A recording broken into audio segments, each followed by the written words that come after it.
Hello, my wonderful explorers. Guess what? Today, we're not flying to the moon or diving deep into the ocean. Nope, we're going on a totally different kind of adventure. An adventure inside. We're going to discover this incredible universe that's tucked away inside every single one of us. It's the story of something so powerful. It's the story of kindness.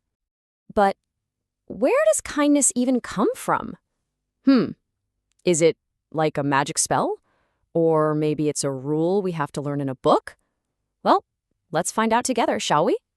Our journey starts a long time ago. All right, first stop on our adventure. We're hopping in our time machine and going way back, even before there were cities or roads or cars, to see how this whole story of kindness got started. Okay, picture this with me. It's 100,000 years ago. Whoa.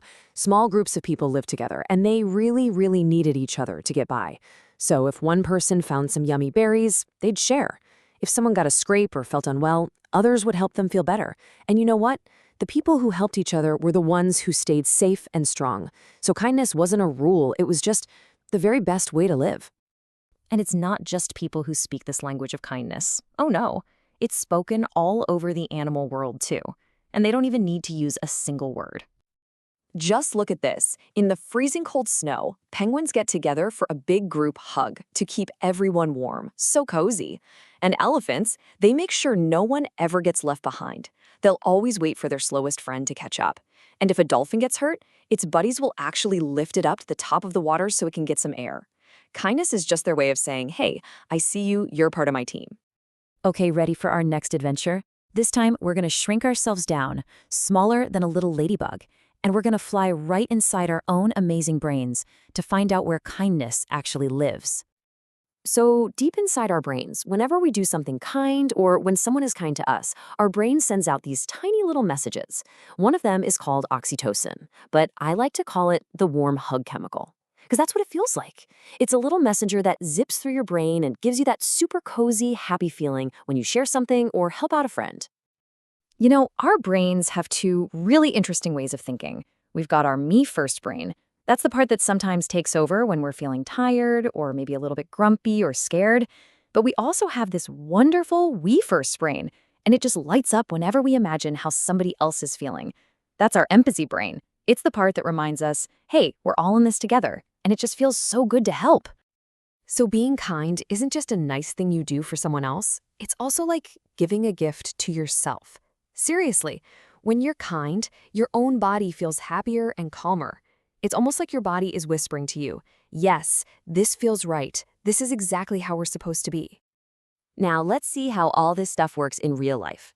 I want to tell you a really quick story about a girl named Mira and a tiny little friend she made one day.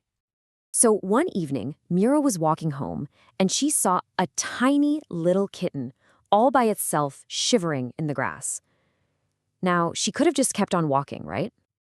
But something quiet, deep down inside her, that wee first part of her brain, it just whispered one little word: help. She could see the kitten was scared, and she could almost feel that scariness in her own heart. So what did she do? Mira very gently scooped up the little kitten, wrapped it up in her own warm scarf, and carried it home. And as soon as that kitten felt safe and warm, it started to purr. And hearing that happy little rumble, well, it made a big, warm smile spread right across Mira's face. And that's the real magic of kindness, isn't it? It was just one small, simple thing to do, but it made two hearts feel warm and happy at the exact same time. Hey, did you know that your kindness is kind of like a muscle? It totally is. And the more you use it, the stronger and stronger it gets. So let's try a couple of fun exercises to help our kindness muscles grow super strong. First up is the Kindness Jar Challenge. This is so cool. Just find any empty jar and a few little scraps of paper. Then, every single day, think of one kind thing you did. Maybe you shared a toy, helped with dinner, or gave somebody a really good hug. Then you can write it or even draw it on a piece of paper and pop it in the jar. At the end of the week, take a look inside. You'll be amazed at how full it is. Okay, are you ready for a little experiment? Go find a mirror. First, make a big, grumpy, frowny face at yourself. Notice how that feels. Kind of heavy, right? Okay, now shake it out, take a big breath, and give yourself the biggest, warmest, happiest smile you possibly can. Can you feel the difference? Your face feels a little warmer, and your eyes just sparkle. That's your body showing you how good it feels to be kind, even to yourself. For our very last adventure today, let's zoom out and see how all of our little acts of kindness fit together, kind of like all the beautiful colors in a rainbow, to make the whole world a brighter place.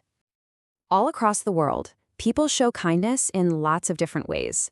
For some people, it might be sharing food. For others, it might be a polite bow or a helping hand. There's not just one right way to be kind. It's really like all the colors of a rainbow. Each one is special and beautiful, and when they come together, they make something truly amazing. And you know what's really cool? The story of kindness isn't finished yet. Nope, it's still growing. Every single time we include someone who feels left out, or make a new friend, or stand up for what's fair, we are helping the whole human family grow a little bit wiser and a whole lot kinder. So let's just remember everything we learned today. Kindness is super old. It helped the very first people survive. It's a part of who we are, living right inside our brains and our hearts. And we can practice it every single day to make it stronger, just like a muscle. One little, wonderful, kind act at a time. So I have one last very important question for you, my amazing explorer. Your kindness is like a little light that shines inside of you. So how are you going to let it shine? How are you going to light up the world from the inside out? Thank you so much for coming on this incredible journey with me today. Always remember, being good is really just about remembering that we all belong together. So stay curious and be kind.